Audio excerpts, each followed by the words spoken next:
আসছি, এখানে আমার সঙ্গে রয়েছেন জিষ্ণু বৈষম্য। জিষ্ণুবাবুর কাছে আসবো। জিষ্ণু, যে ছবি দেখতে পাচ্ছি আমরা পাল্টে, এই যে অবস্থার মধ্যে দাঁড়িয়ে রয়েছি, নিঃসন্দেহে আমাদের দেশে অনেক ইস্যু রয়েছে, অনেক আলোচনা করার জায়গা রয়েছে, কিন্তু সত্যি সত্যি যদি এরকম একটা মানব সভ্যতার বিপক্ষে এরকম কোনো ভয়ঙ্কর পদক্ষেপ নেওয়া যেতে পারে, নেওয়া হয়, তাহলে কে কোথায় বাঁচবে, কে কোথায় থাকবে?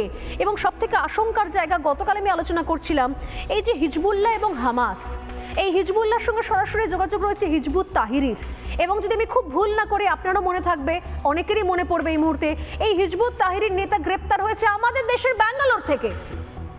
আমাদের দেশে জঙ্গিপুর, মুর্শিদাবাদের জঙ্গিপুর, সেখানে আমরা দেখেছি প্যালেস্তাইনের ফ্ল্যাগ উঠছে। বাংলাদেশে আমরা দেখেছি বাংলাদেশের নেতার সঙ্গে হামাসের বৈঠক হয়েছে। তো অতএব এই হিজবুল্লাহ, হিজবুত তাহরির এবং হামাস, এরা এই পাকিস্তান, বাংলাদেশ এবং ভীষণ রকমভাবে কানেক্টেড, এবং এরা বারবার চেয়েছে ভারতের শিকড় গজাতে, ভারত থেকে পরিষ্কার ফ্রেশ যুবক যুবতীদের তুলে নিয়ে যেতে, সেখান থেকে তাদের ব্রেন ওয়াশ করতে, মগজ ধোলাই করতে, এবং এদের হাতে, অতএব এরা এই মুহূর্তে কন্ট্রোল করছে ইরান, যে ইরান ক্লাস্টার বম্বিং করছে। আমরা কি খুব সেফ এই মুহূর্তে? আমি তো বলছি মানব সভ্যতাটা প্রশ্নের মুখে দাঁড়িয়ে গেছে। কেন আমি 1945-এর কথা বললাম, কি বলবেন? রবীন্দ্রনাথ ঠাকুরের কথায় বললে এটা সভ্যতার সংকট। এই যে বললেন যে কোনো রকম নিয়ম না মেনে ইরান আক্রমণ করছে, এটাই কিন্তু ভাবা হয়েছিল ইরান নিয়ম মেনে করবে না, কারণ সভ্যতার যে সংকটে একটা পক্ষ ইরান। আজকে যে কটা জঙ্গি সংগঠনের নাম বললেন, ভারতবর্ষেও যে কটা জঙ্গি সংগঠন কাজ করে, তার অনেকগুলোরই পয়সা দেওয়া, তাদেরকে পেছন থেকে সহযোগিতা করা ইরান বহুদিন থেকে করছে। অথচ ইরান একটা অত্যন্ত সভ্য রুচিশীল দেশ ছিল।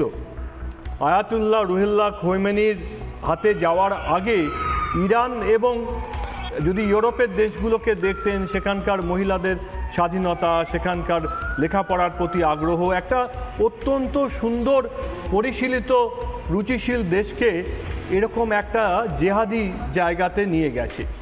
একটা জিনিস আমাদের ভুল হচ্ছে, আমরা হঠাৎ করে যেন চীনকে চিনছি, এটা কিন্তু তা নয়। এই যে পাকিস্তান এবং ইরানের যে ইসলামিক বোম, মানে এই পরমাণু বোম তৈরি করার যে প্রচেষ্টা, সেটাই কিন্তু চীন প্রথম থেকে সহযোগিতা করে এসেছে।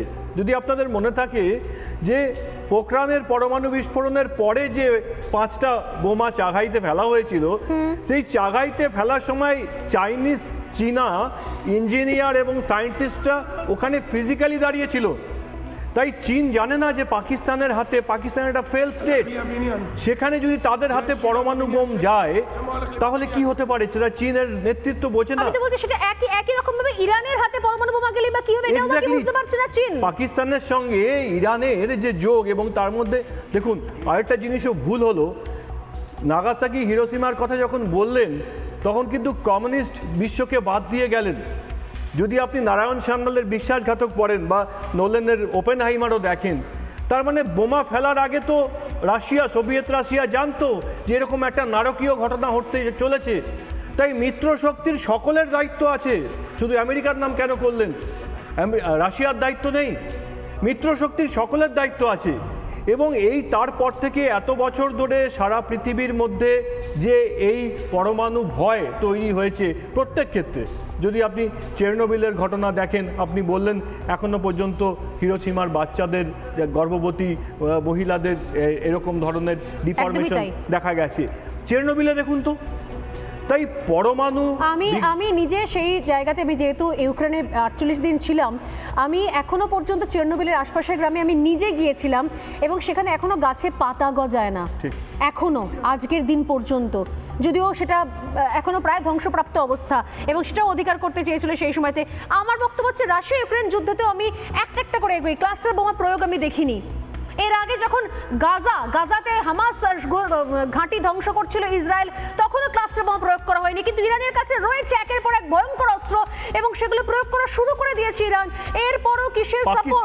আমেরিকা বা কি করছে বসে বসে? আমেরিকার মনে হচ্ছে যে পরমাণু বোমা ইরানের কাছে থাকলে ভয়ঙ্কর, পাকিস্তানের কাছে সেফ।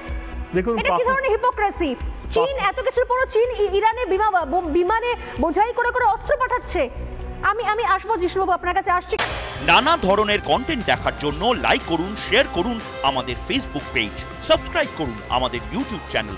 পাশাপাশি অন্যান্য ব্রেকিং নিউজের জন্য অবশ্যই চোখ রাখুন রিপাবলিক বাংলায়।